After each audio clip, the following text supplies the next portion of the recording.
Dans les hauteurs du Massif central, entre forêts épaisses, pâtures à perte de vue et villages silencieux, se trouvait l'entreprise artisanale des ateliers Barou, une maison centenaire spécialisée dans la menuiserie de luxe, transmise de génération en génération. Pendant 15 ans, Julien Marval avait incarné l'âme commerciale de la maison. Il connaissait chaque client par son prénom, se souvenait des goûts de chacun, de la teinte exacte d'un parquet posé 8 ans plus tôt ou du champ du bois préféré d'un architecte de montagne.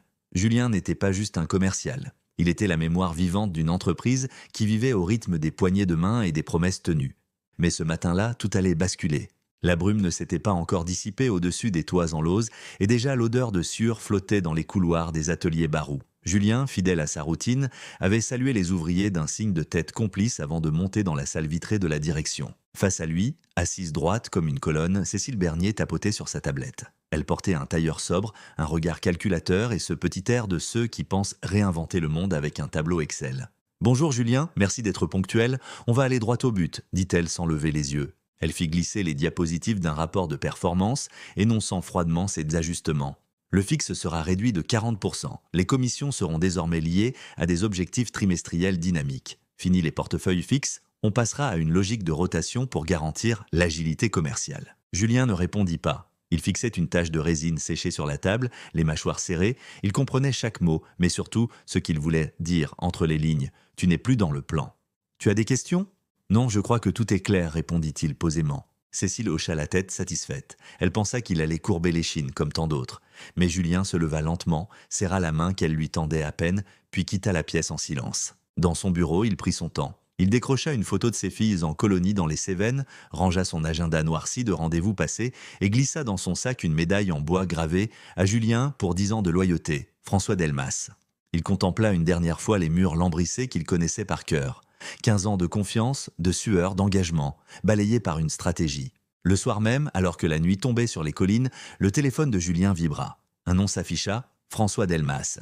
Julien hésita une seconde, puis décrocha. « François ? Julien, tu peux me dire ce qui se passe ?» La voix de François était tendue, inhabituelle. Directeur des achats de Charpente Delmas, client historique, l'homme ne se laissait jamais facilement désarçonner. « On vient de m'annoncer que ce ne serait plus toi notre contact, que c'est une nouvelle responsable. Cécile, j'ai rien contre elle, mais pourquoi changer ce qui fonctionne ?»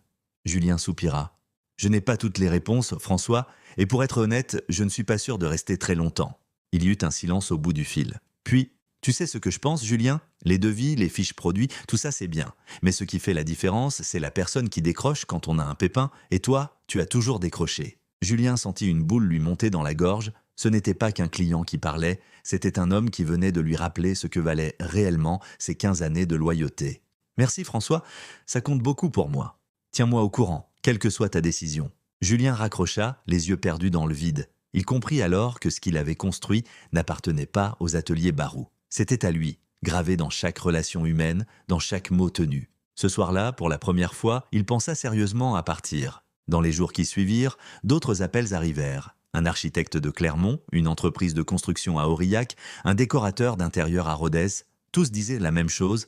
On ne comprend plus. Elle veut tout centraliser. Fini les échantillons, les visites sur site.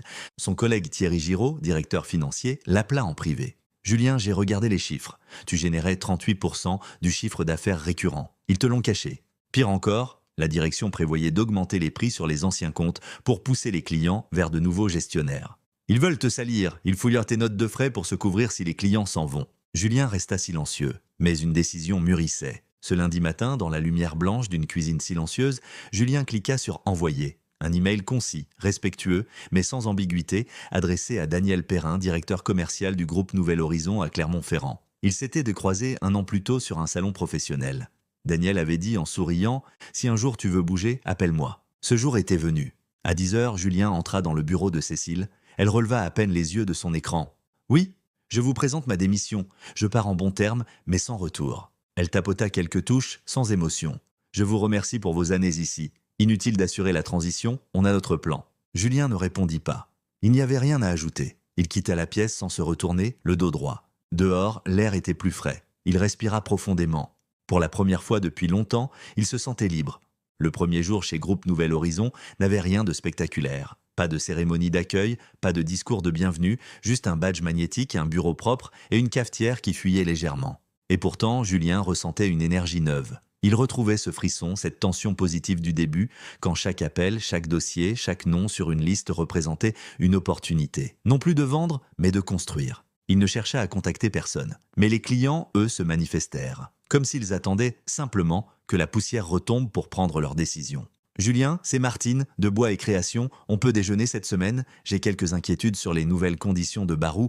Julien, ici Bernard de Bâtiment Durable. Je t'appelle en perso. Tu travailles où maintenant ? Les appels s'enchaînaient, les messages aussi. Tous racontèrent la même histoire. Hausse de tarifs, services dégradés, réponses automatiques et l'impression que la relation humaine avait été jetée aux orties.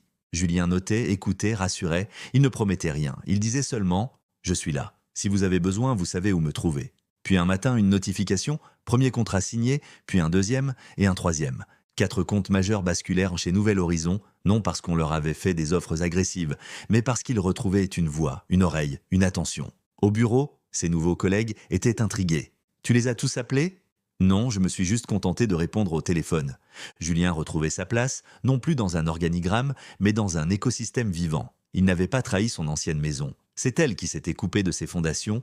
Et pendant que les anciens patrons tâtonnaient avec leurs nouveaux outils, Julien bâtissait, à l'ancienne, sur la confiance. Un mardi matin pluvieux, alors que Julien terminait un appel avec un client de la Drôme, on frappa 3 coups secs à la porte de son bureau. Il se leva, ouvrit. Cécile Bernier. Imperméable foncé, regard fermé, talons claquants sur le sol du hall. Derrière elle, un homme en costume sombre tenait un porte-document. Avocat. « Bonjour Julien » lança-t-elle d'un ton neutre. « Tu as un moment ?» Il fit un geste poli, les invita à entrer. Son bureau n'était pas grand, mais chaleureux. Bois clair, plantes, lumière naturelle, rien de clinquant. « Je t'écoute, dit-il en s'asseyant calmement. Cécile ne perdit pas de temps. « Tu contournes ton accord de non-concurrence. Tes anciens clients migrent chez Nouvel Horizon. On a des preuves. Tu vides notre portefeuille ?» L'avocat posa une chemise cartonnée sur la table comme pour appuyer la gravité de la situation. Julien les regarda tour à tour, puis répondit simplement « Mon accord interdit la prospection active pendant 6 mois. Je n'ai démarché personne. Ils sont venus à moi spontanément. » « Tu joues avec les limites, tu sais très bien ce que tu fais, gronda Cécile. Julien resta impassible. « Non, je respecte scrupuleusement chaque clause, et je ne vends même pas la même gamme de produits. Nos positionnements sont différents. Ce sont vos décisions qui les ont poussés à partir. » L'avocat ouvrit la bouche, mais Julien leva doucement la main. « Épargnez-moi les menaces. Je suis clean. Si vous avez perdu ces comptes, ce n'est pas à cause de moi. C'est parce qu'ils n'ont plus trouvé ce qu'ils attendaient chez vous. » Cécile se renfrogna. Son masque d'assurance commençait à se fissurer. « Tu crois avoir gagné ? Tu crois que ça va durer ?» Julien ne répondit pas tout de suite. Il observe la pluie glisser sur la vitre. « Je ne cherche pas à gagner, je fais juste mon travail. Et je le fais bien. C'est tout. » Un silence épais s'installa. Cécile comprit qu'elle ne repartirait pas avec une victoire, ni même avec une négociation. « Très bien, finit-elle par lâcher. Mais tu sais aussi bien que moi que le marché est petit. On se recroisera. » Julien incline légèrement la tête. « Peut-être, mais la prochaine fois, viens sans avocat. » Elle tourna les talons, le juriste sur ses pas. La porte se referma. Julien resta debout un instant, seul dans le silence revenu. Puis il se remit à travailler, plus déterminé que jamais. L'automne s'était installé dans les montagnes. Les feuilles embrasaient les forêts d'or et de rouille, et un vent plus froid balayait les routes sinueuses du Cantal. Chez Groupe Nouvel Horizon, l'ambiance était tout autre. Électrique, enthousiaste. Julien, devant un tableau blanc griffonné de prévisions, n'en croyait pas ses yeux. « 13 700 000 € de nouveaux contrats » murmura-t-il. Les chiffres s'affichaient sur les écrans de la salle de réunion. L'équipe marketing applaudissait, le directeur général souriait jusqu'aux oreilles. Et au centre de ce succès, sans frime ni discours, Julien restait fidèle à lui-même. Pendant ce temps, à quelques kilomètres de là, la conférence trimestrielle des ateliers Barou tournait au vinaigre. Perte nette de 28% sur les comptes historiques, taux de satisfaction client en chute libre. Augmentation tarifaire non justifiée, les mots tombaient comme des pierres. Cécile, elle, ne disait plus rien. Elle avait été déplacée discrètement au siège lyonnais du groupe Mère, bureau sans fenêtre, responsabilité floue, le genre de punition silencieuse que les grandes entreprises réservent aux stratèges qui se trompent de combat. Julien, lui, avait reçu un message sur LinkedIn. « Salut Julien, j'ai appris ce qui se passe chez Barou, si tu agrandis ton équipe, pense à moi. » C'était signé Thierry Giraud. Il avait souri, pas par vengeance, mais par reconnaissance. Parce que dans cette histoire, ceux qui avaient compris la valeur du lien humain se retrouvaient naturellement. Dans les semaines suivantes, plusieurs anciens collègues le contactèrent. Et plus encore, 2 autres clients majeurs annoncèrent leur transfert vers Nouvel Horizon. Pas pour le prix, pas pour les délais, mais pour la confiance. Julien ne bombait pas le torse. Il continuait d'avancer avec méthode et gratitude. 1 an plus tôt, on avait tenté de le remplacer par un logiciel. Aujourd'hui, c'était sa voix que les clients réclamaient. Il se disait simplement: ce que j'ai construit, aucun algorithme ne peut le copier. Un an s'était écoulé depuis le départ des ateliers Barou. Et pourtant, pour Julien, chaque jour semblait une page neuve. Il occupait désormais un bureau spacieux baigné de lumière, avec vue sur les puits enneigés. Son équipe s'était agrandie, structurée. Il avait pris soin de recruter avec la même exigence qu'il avait toujours eue dans ses relations commerciales. Des gens honnêtes, rigoureux, à l'écoute. Les résultats dépassaient à les prévisions. Les clients restaient. Certains anciens partenaires s'étaient même transformés en ambassadeurs spontanés. Un matin, alors qu'il se préparait à intervenir dans une table ronde sur la fidélisation client, on frappa à sa porte. Cécile. Elle n'avait plus le port altier ni le ton froid d'autrefois. Ses épaules étaient un plus basses, son regard un peu fuyant. Elle avait entendu parler du succès de Julien, et elle n'était pas venue pour accuser. « Je ne te dérangerai pas longtemps, dit-elle doucement. Je voulais juste comprendre.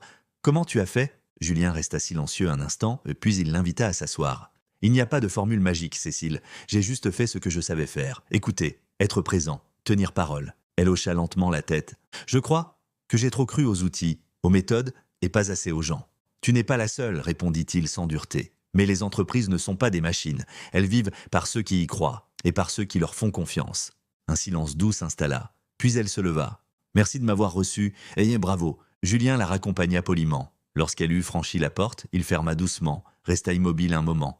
Il ne ressentait ni triomphe, ni vengeance, juste une profonde paix.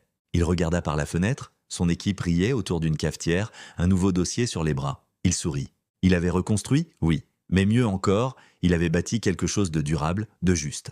Et cette fois, il le savait. Rien ni personne ne pourrait lui arracher cela.